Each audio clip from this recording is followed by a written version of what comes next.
Welcome, welcome. Now, Brooklyn Savvy is in its 20th season, and I thought no better way to celebrate our 20th season than the very first guest we had on Brooklyn Savvy. I wanted to create a safe space to have uncomfortable yet transformative conversations that move people, amplifying the voices of those who are underrepresented and who inspire positive change. I'm Tony Williams, and this is Brooklyn Savvy.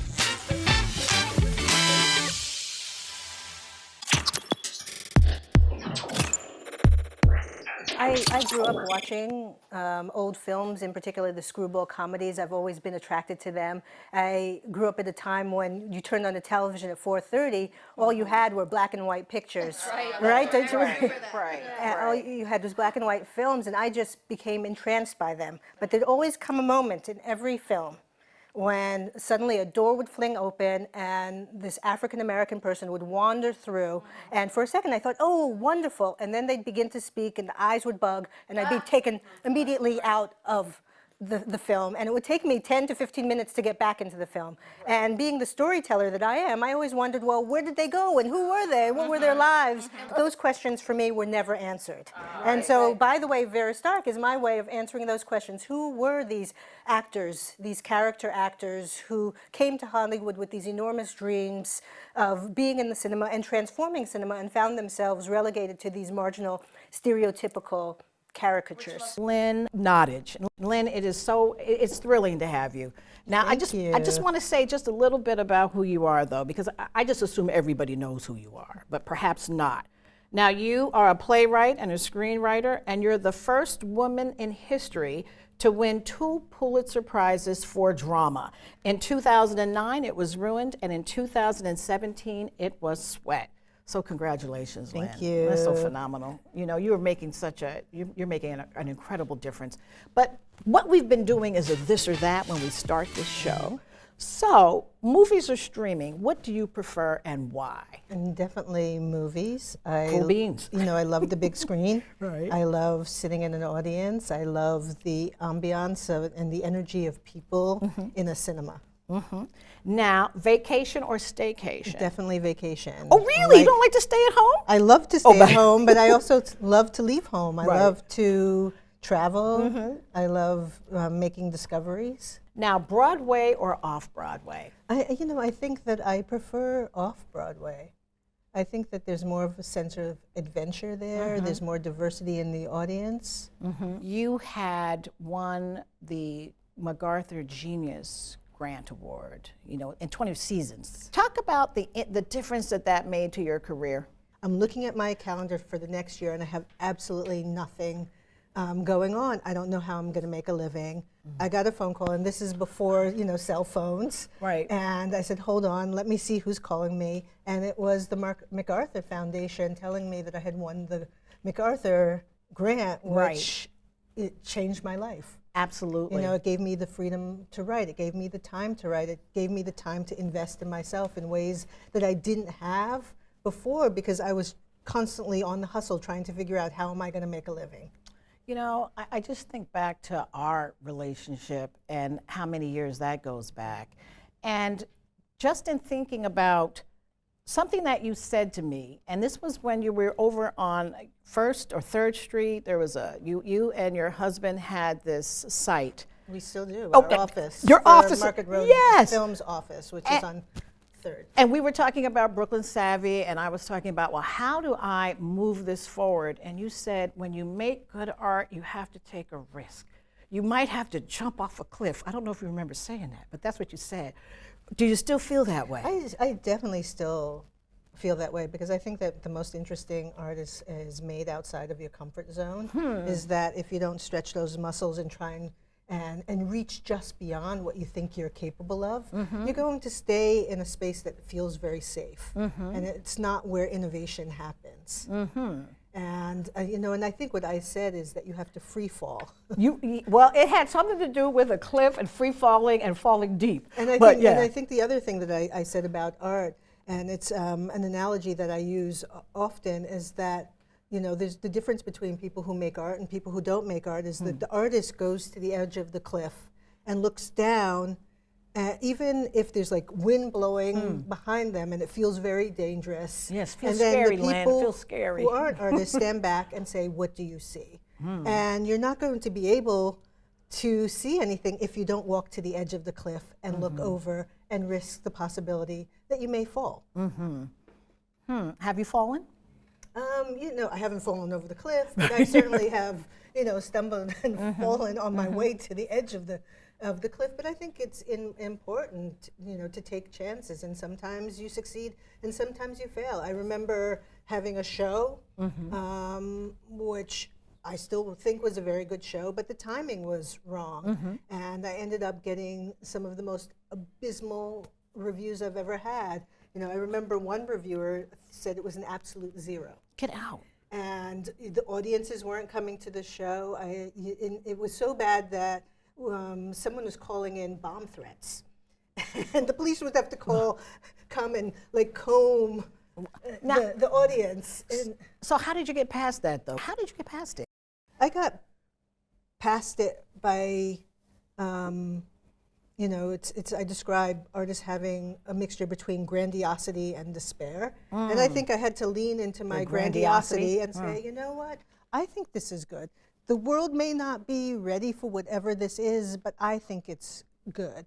And, you know, every morning you have to figure out how to resurrect your confidence. And that's a discipline and that's an exercise, particularly when you're an artist and you're told, I can't do this, or no one's going to be interested in it. You have to figure out, how do I get up in the morning and continue to invest in my practice? How do you do that? Because I love that, resurrect your confidence. How do you resurrect it? What is it what would be the advice you would give someone who's struggling in that zone? You know, it's about self-affirmation. It's about sometimes revisiting a piece of work that you love to remind yourself, this is why I do it. You know, sometimes... Yeah, this is why I do it. This is why I do yes, it. Yes. Sometimes it's about calling someone who's a collaborator and having them remind you that what you're making is important, it's essential, it's necessary, it's exciting. Right, a collaborator and a good friend, because that sounds like something or a really partner. good friend does.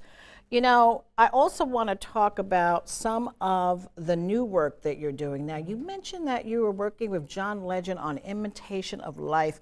That is a movie. Now, I remember the Lana Turner version, and Troy Donahue, I'll never forget that scene when he beat that young woman up because he found out that she was black. But talk about why you want to do Imitation of Life at this time. You know, it's interesting. I was approached by director Liesl Tommy, who's just came off of the movie Aretha, and she said, would you be interested in adapting Imitation of Life for the stage? And I thought, am I interested in it? Because I remember having a love-hate relationship with that movie. You know, it has all these very complicated themes about race and gender, and it always felt that at the center of the story was this black woman, but her story was always marginalized. Always, right. Both she and her daughter, Paola. Right. And I thought, do I really want to revisit this? And then she said, well, John Legend is writing the music. And I'm like, ooh, maybe. Right. But I watched the movie. I watched the original version with Claudette Colbert and Louise Beavers. And then I watched the Lana Turner That's the one I remember. version with Lana Turner and Juanita Moore. And that huge funeral scene at the end. Huge funeral scene. And then I revisited the original novel by Fannie Hurst, which she wrote after taking a road trip with Zora Neale Hurston. I thought there's something more complicated and interesting there for me to explore. And what we decided that we were going to deconstruct the story, because it's always told from the point of view of the white woman who's an entrepreneur, forgetting that, you know, the only reason she succeeds is because she's got that black woman at home holding it down for her all the time in every way. In every single way. Emotional support, the whole thing. Because the black woman is, you know, the creative force, and she's taking care of the children, and she's propping up the business. And I decided, yes, I'll do it, but we're going to tell it from the point of view of Delilah. And Interesting. And so that's the version that we're doing. Because I was wondering how it would be resonant today, in that we have so many people that are biracial, You know, are people still passing? You think people still do that? Yeah, I mean, people do.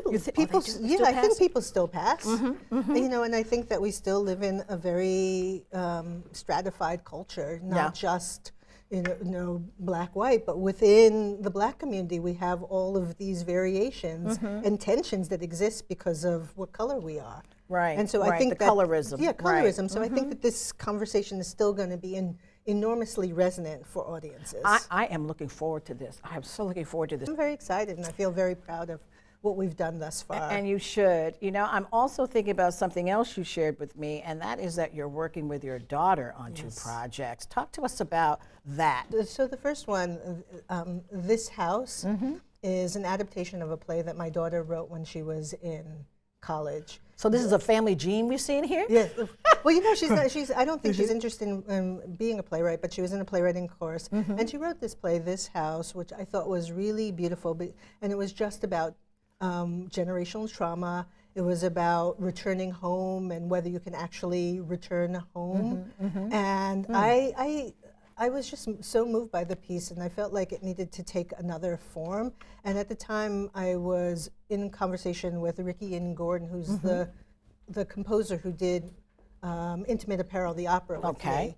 And we're trying to figure out, well, what are we going to do next? And I brought him this idea, and he loved it. And I said to Ruby, it's like, I don't feel like I can do this without you. Is Intimate Apparel like yes, it seems like it's kind of similar, or is it? No, it's not similar in any way. I mean, This House is about a young woman who returns to her ancestral home in Harlem. Okay. And her mother and her brother are still living there. And she wants to decide whether do I come back or do I convince them to sell the house. And that is different from Intimate Apparel. It's very different from Intimate Apparel. And in the course of trying to figure out whether to sell the house or whether to come back, the house becomes inhabited by all the ghosts of the ancestors who've moved through that space. I think I remember a conversation with you around Intimate Apparel being somewhat similar to your grandmother's story, or right? Yeah, right? Intimate Apparel really came about after my mother had died. My grandmother had senile dementia, and I realized that there was going to be no one left on the maternal side of my family who could tell their stories. Right. And I found a picture when I was cleaning out my grandmother's house of my great-grandmother, who I had never seen before. And my grandmother couldn't tell me anything about her because she had senile dementia, and my mother had Lou Gehrig's disease, and she literally couldn't say anything because she didn't have the capacity to speak. And I thought, how am I going to figure out who this woman was? Right. And so I went to the public library and began doing research, trying to piece together my ancestry from the archive. You know, I want to just kind of go back to the collaboration with your daughter somewhat. Now, how does that make you feel that you're working with her on on these projects? You know, it feels feels wonderful. I think that she is a genius. And I don't use that phrase lightly. Yeah, I want to know more about that. Why do you think she's a genius? You know, I think she's a brilliant writer. I think she also keeps me honest because I've been doing this a really long time, and it's really easy for me to fall back on my crutches. And one of the things that she will do is challenge me in ways that only family can challenge you. Right. She can say, you know what? That's bad writing. Or you know what, Mom? She tells you like it is. She keeps it real with you, right? You can do better. And she keeps it really real. Oh, you can do better. You can do better. Oh, you can do better. Yes, she has said, you can do better. And I'm like, you're right, you could do better. Right. I was being a little lazy because this is my comfort zone. And sometimes you just want to dwell right there. And one of the that's so true with the comfort zones, right? Just like it's really easy to like because it's upsetting sometimes when you're out of your comfort zone. Right, because you have to stretch and those muscles hurt, and it requires you to maybe stand up when you want to sit down. And what she does is she really forces me to stand, to keep standing and to do the hard work. Right. And I love that. But also what I love is that she's from a different generation. She has different access to vocabulary and language, and she has different insights and ways into storytelling. And so I sometimes have to follow her. You know, what I'm good at is structures, like the nuts and bolts, and what she's good at is the invention and the lyricism and the poetry. How does she manage your phenomenal success? The way I can answer that question is to say that as a parent, I try to uplift her. I try to invest in her success, and I try to give her praise when, there are moments that are praiseworthy, so that she feels good, and she feels seen, and that she doesn't always feel like she's in my shadow. Because, Exactly. Let's move on to, I think this is incredible, and I think it's always wonderful to be able to share things with your children, right? As a mother, I'm at my happiest when my kids are succeeding. That's so right? true. Right? That is so true. I feel like I've done what I need to do. I don't care what happens to me that day. If something good happens for one of those kids, I'm just, that makes my day. Yes. Now, you also had 3 plays on Broadway at the same time. Let's talk about that time. I think, Sure. Yes. Well, coming out of COVID, it was a very difficult and painful time for theater artists because there was a period of like a year and a half, which was slightly longer than the rest of the world, in which we were completely shut down. We had like no access to our tools, our tool. Right. Yeah, You had no venue. We had no venue. No venue. We couldn't make Right.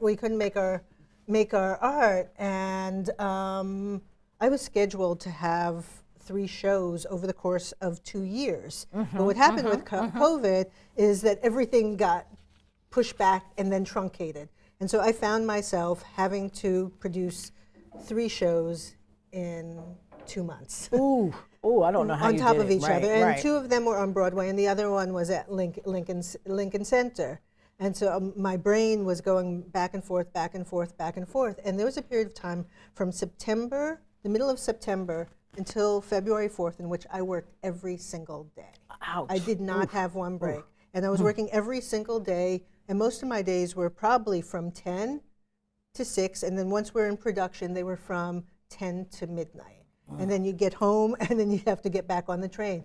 And in some ways, I felt like, because I've been in this business for so long, that I was prepared for the marathon. I think that if I had been a young artist, it may have broken me. Right. But I thought, I can do this. I've been training my entire life. Wow, it's like for a stamina. moment, like stamina. That kind of stamina. Like to be really hyper-focused, to be able to compartmentalize, because it's like when That's I'm what at it takes, MJ, right. Go ahead. I want to keep when I'm hearing at MJ, I have to be 100% present because there's so many moving pieces. And then I have to go uptown to Intimate Apparel, and suddenly I'm in the opera world. Oh, that was which something. requires a different kind of focus. And then I was doing a play, which is a comedy, and it was more dependent on me being present in the room, because the playwright's often the lead artist when it's a straight play. And I didn't, when it comes to your voice being so diverse, I didn't see you. I saw you like in Clyde's, but not in Michael Jackson, MJ. I have to say, that was the best play I've ever seen. Hands down, the best.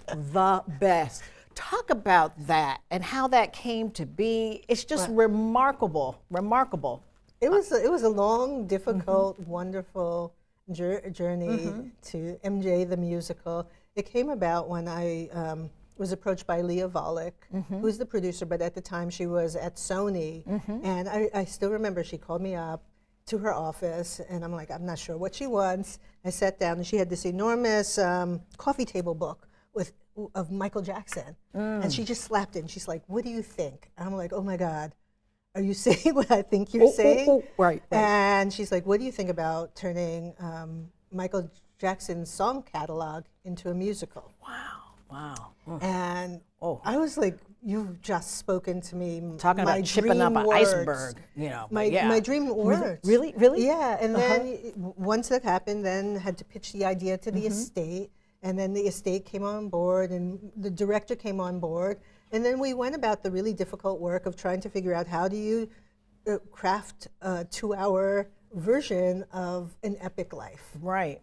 And what songs do you include? And how did you do that? Because it seemed you took the tour, right? Wasn't that the piece of his life? And I thought that was interesting. It wasn't, there were bits and pieces from his past, but the story focused on the last, 24 or 48 hours was it of his life, essentially? No, it doesn't. What it focuses on is in the Dangerous Tour. What we decided that we wanted to do is really hone in on Michael Jackson, the musician, and show an aspect of who he was that you don't often see, Right. which is how he assembles the pieces. Right. You know, from his music to making the tour. And so we focused on the Dangerous tour Okay. in 1992, which is probably, you know, one of the greatest accomplishments of his career. It was a worldwide tour. It was a feat unto itself.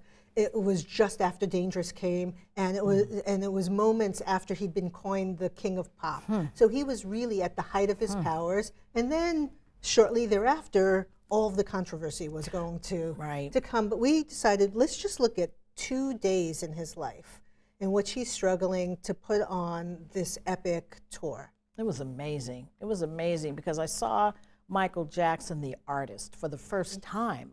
You know, as opposed to just the entertainer, you know, just to be able to peel back the curtain on who he was as an artist was really quite thrilling.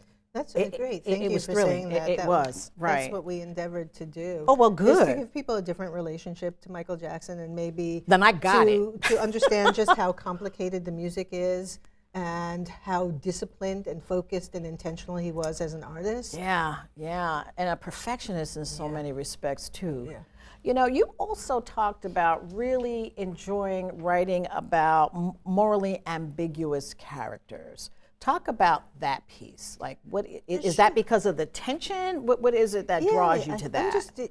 I'm attracted to imperfection. You know, one of the things I'm really interested in is wabi-sabi, this Japanese notion of finding beauty in something that is broken, and the ways in which you fill in those cracks become part of the art. And so I think as a result, I'm interested in people, as you say, that are morally ambiguous, or people that seem broken, or people who are imperfect, and the tension that lives inside of them, because I think that that's where drama is made. You're not interested in seeing someone who's Everyday perfect on the life, stage. right. Yeah, You're not right. interested That's in the mundane on stage. What you're interested is the complications and the layers. And I think I'm just drawn to that, and particularly for centering, you know, the voices of Black women. So often when we're asked to put ourselves center stage, it's either for hagiographies or you want to see women who are perfect, but we're not that. No, not you at know, all. I want to show us in all of our complications. It's one of the phrases that I really lean into, is that we must sustain the complexity of a situation. And when you sustain the complexity, you're able to show all of the layers of who someone is. And some of those layers may be things that are I not was going to ask. super tasty to you. Yeah, because so you're not into necessarily protecting. No. I get stuck there sometimes. You know, wanting to protect images, protect the way that we're viewed. But it's about humanity. It's about humanity. It's about humanity. It's about truth. Yeah, I mean, right. I teach at Columbia, and one of the things that I always say to my students is that your audience always recognizes the truth. And the difference between a piece of art that's great and that succeeds is the way in which that artist leans into the truth. You can have a piece of art that's impeccably constructed and perfect, and you view it and you think, oh, that was good, but there's something that's absolutely missing for you. And you don't quite understand what is that ingredient. Or you can have something that's untidy and unwielding, and yet you lean into that piece of art for whatever reason. And the difference is that there's something very truthful about it. And I think that the hardest thing for us to do is to find ways to be authentic and honest and raw in the ways in which we express what's going on inside. And then I think there's that piece, is this going to be commercial, right? Meaning, and by commercial, I mean when you produce a play, you want people to come and see it. And do you ever think that your truthfulness gets in the way of that? No, I think the opposite. Okay. I honestly, I think that the more you lean into what's real, the more inclined people are going to respond to it and come. I agree. I think they don't I come agree. when you try to court them in ways. Right, when you're patronizing When your you're artist. patronizing, Right. you know, and you think about, like, in Hollywood, why do people go to movies? Sometimes it's because they're interested in the subject, or a lot of times it's because they're bombarded with marketing. you know, it's just like, oh my God, I have to see this because I've seen so many pictures on Instagram and everyone looks like they're having a great time. But it's not because of the art a lot of times. It's because you're being forced and shoved and pushed into that direction. Now, you're in a room with a lot of, I guess, influential and powerful people. When you're doing your art, when you're in the business pieces of that, how do you make yourself present in that space? Yeah, I mean, that's and be real comfortable in it. That's a really good question because it's taken me, quite honestly, a really long time to be able to sit in my own power and my own confidence, and to not allow anxiety and self-doubt to be the first thing that follows me into a space. I mean, it's I've had to work on it because I think of all the times in my early career in which I sat silent when I felt like I wanted to say something, when I felt like I was someone was doing me wrong, but I just didn't have all the tools and the capacity to do it. And I think that it's taken a lot of work for me to get there. And I used to be petrified of public speaking. And I thought, I'm just going to confront my fears. And that's what it takes. You got to confront it. And I began, this is years ago, I decided that every single year I was going to do something that terrified me. And I was just going to do it. And I was not going to let the year go by without doing it. And once I began doing all those things, it's like ticking it off. It's like, mine would be a roller coaster, but go ahead. I became less fear, but sometimes the fears are tiny. It's like I didn't drive. I was afraid to drive. And so I got my license at 50 years old. Get out. Okay. I was just like, I'm going to do it. Now talk about, because we're going to have to wrap soon, but the importance of Black theater and why it's so important that we support Black theater. Being in the midst of so many Black creators, we realized it's that we have this necessity to tell our story.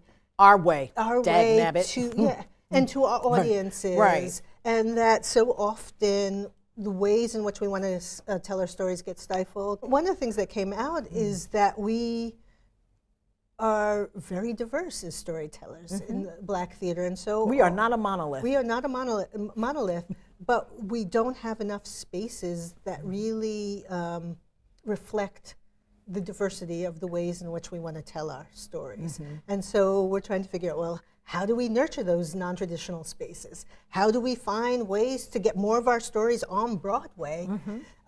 You know, how do we support each other? And support means, you know, showing up for audiences, but support also buying tickets. Buying tickets. This was phenomenal. Thank you so much, Lynn. And we'll see you next time on Brooklyn Savvy.